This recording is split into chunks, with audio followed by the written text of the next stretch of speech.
नमस्कार, the angle में आपका स्वागत है। मैं हूं आपके साथ रश्मि शर्मा। चलिए नजर डालते हैं इस वक्त की सुर्खियों पर।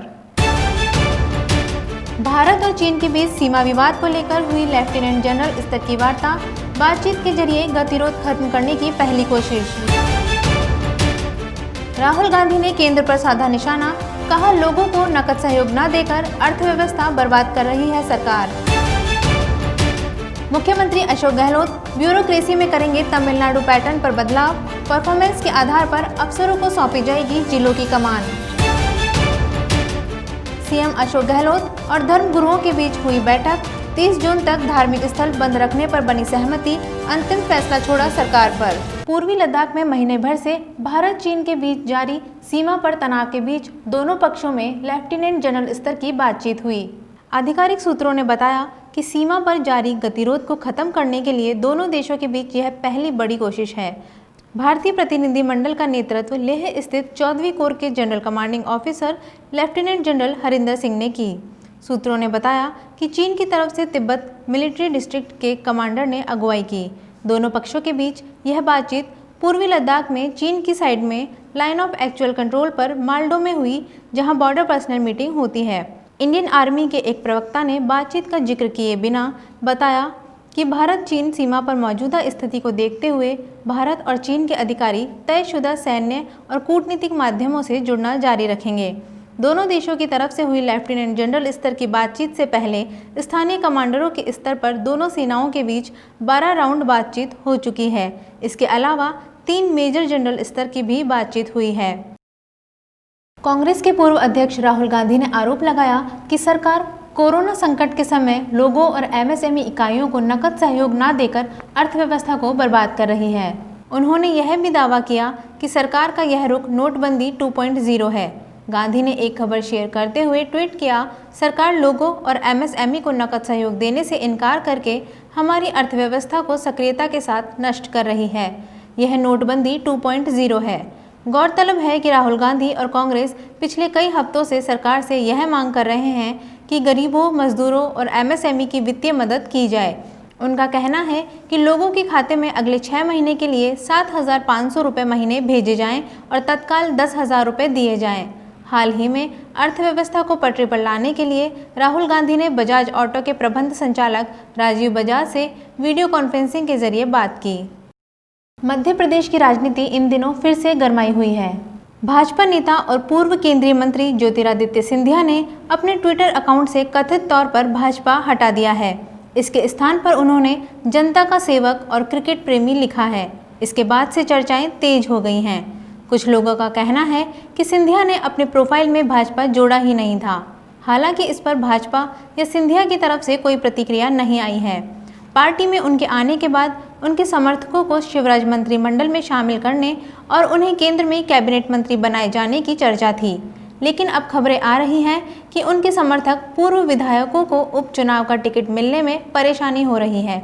वहीं सिंधिया या उनके समर्थकों की तरफ से अभी तक किसी तरह के असंतोष की खबरें सामने नहीं आई हैं, लेकिन दबी जुबान में लोग सिंधिया को कमतर आंकने की बात कर रहे हैं। दिल्ली के अस्पतालों में कोरोना वायरस मरीजों के लिए बेड न मिलने का मामला तूल पकड़ चुका है। सोशल मीडिया से लेकर विपक्ष तक ने सवाल उठाए तो मुख्यमंत्री अरविंद केजरीवाल ने कुछ कड़े फैसले किए हैं। दिल्ली में अब किसी भी संदिग्ध केस को अस्पताल वापस नहीं लौटा सकेंगे। सीएम ने कहा कि दिल्ली के कुछ अस्पतालों की पॉलिटिकल पार्टी से सेटिंग है और वे बदमाशी कर रहे हैं। इसके बाद चेतावनी भरे लहजे में केजरीवाल ने कहा कि मरीज का इलाज अस्पताल को करना ही होगा। अगर ऐसा नहीं किया तो हम उनके खिलाफ एक्शन लेंगे। सीएम ने एसिम्प्टोमेटिक संदिग्धों से कहा कि वे टेस्ट ना कराएं क्योंकि इससे लोड बढ़ेगा। केजरीवाल ने लापरवाही बरत रहे प्राइवेट अस्पतालों से कहा कि उन्हें मरीजों का इलाज तो करना ही होगा। चेतावनी भरे अंदाज में सीएम ने कहा कि उन अस्पतालों को कहना चाहता हूं कि अब कोरोना के मरीजों का नियमों के हिसाब से इलाज करना ही होगा। अमूल इंडिया की जितनी चर्चा उसके प्रोडक्ट्स के लिए होती है, उससे अधिक चर्चा उसके कार्टून को लेकर होती है। अमूल इंडिया देश दुनिया के मुद्दों पर कार्टून बनाते रहता है। अब एक कार्टून को लेकर अमूल के ट्विटर अकाउंट को ट्विटर ने ब्लॉक कर दिया। हालांकि थोड़ी देर बाद अकाउंट को फिर से ओपन कर दिया गया। अमूल इंडिया चीन के खिलाफ लगातार कैंपेन चला रहा था, जिसके बाद एक कार्टून को लेकर ट्विटर ने अकाउंट को ब्लॉक किया था।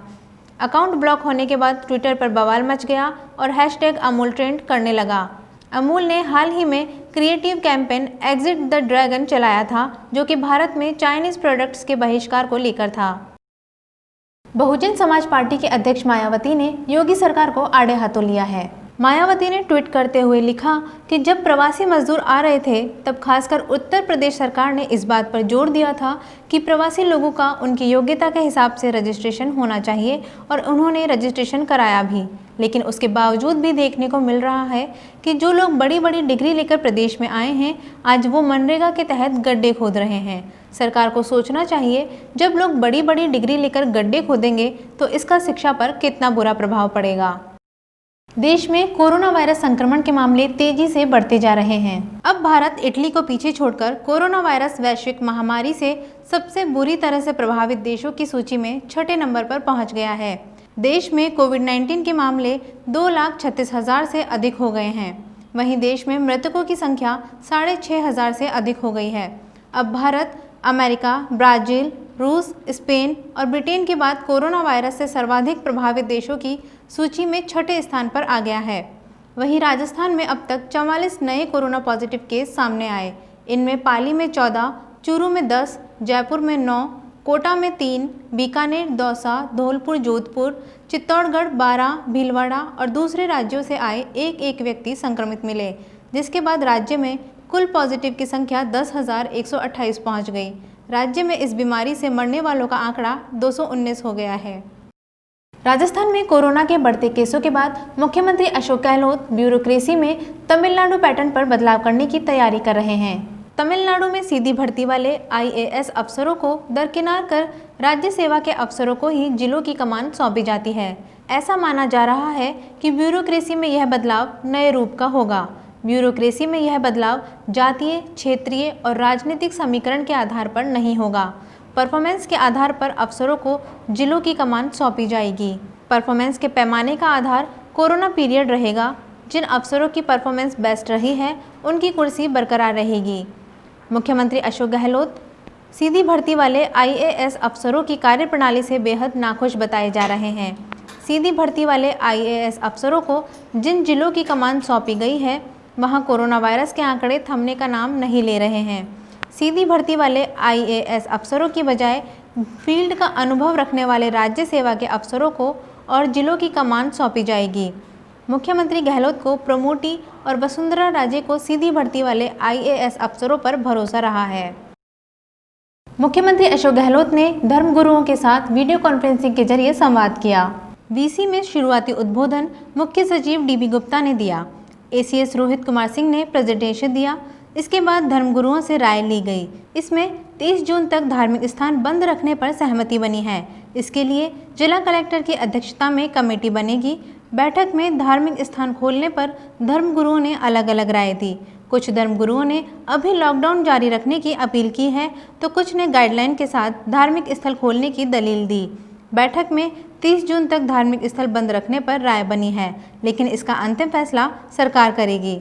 सभी धर्मगुरुओं ने अभी धार्मिक स्थलों पर रोक रखने की राय दी। VC में अमरापुर के नंदलाल महाराज, महंत कैलाश शर्मा, अंजन गोस्वामी, मुमताज मसीह, अवधेशाचार्य, काजी खालिद उस्मानी भी शामिल हुए। बावड़ी समिति क्षेत्र के भवाद ग्राम ने लॉकडाउन के बीच एक व्हाट्सएप ग्रुप बनाया। भवाद युवाओं द्वारा सोशल साइट पर बनाए गए भवाद मिशन व्हाट्सएप ग्रुप के माध्यम से लॉकडाउन के दौरान ग्रामीणों, प्रवासियों सहित पशु पक्षियों के लिए समय समय पर भोजन पानी की व्यवस्था कर अपने आप को कोरोना योद्धा की तरह डटे रखा। भवाद मिशन व्हाट्सएप ग्रुप के एडमिन दिनेश भवाद महेंद्र माचरा ने बताया कि लॉकडाउन के दौरान लोगों का घरों से बाहर निकलना बंद हो गया। ऐसे में दिहाड़ी मजदूरी करने वाले मजदूरों पर किसी प्रकार का संकट ना आए। ऐसी विकट परिस्थितियों में इस युवा टीम ने कोरोना महामारी में अपने घरों से भामाशाह बनकर ये व्यवस्था की। इस टीम द्वारा सबसे सार्थक व मानवता की मिसाल पेश करने वाले कार्य में सबसे बेहतरीन कार्य कुछ प्रवासी मजदूर मौरवी गुजरात से पैदल चलकर हिसार हरियाणा जा रहे थे। इन प्रवासियों के लिए भोजन की व्यवस्था करवा के वाहन की व्यवस्था की गई। जोधपुर में बावड़ी उपखंड अधिकारी के पद पर सुमित्रा पारिक ने पदभार ग्रहण कर लिया है। पारिक ने हेतराम चौहान का स्थान लिया है। चौहान हाल ही में सेवानिवृत्त हुए थे। उसके स्थान पर पाली के रानी से स्थानांतरित होकर आए सुमित्रा पारिक ने तहसीलदार धनाराम गोदारा से बावड़ी उपखंड अधिकारी का पदभार ग्रहण कर लिया। अभी के लिए इतना ही। बने रहिए द एंगल के साथ। नमस्कार।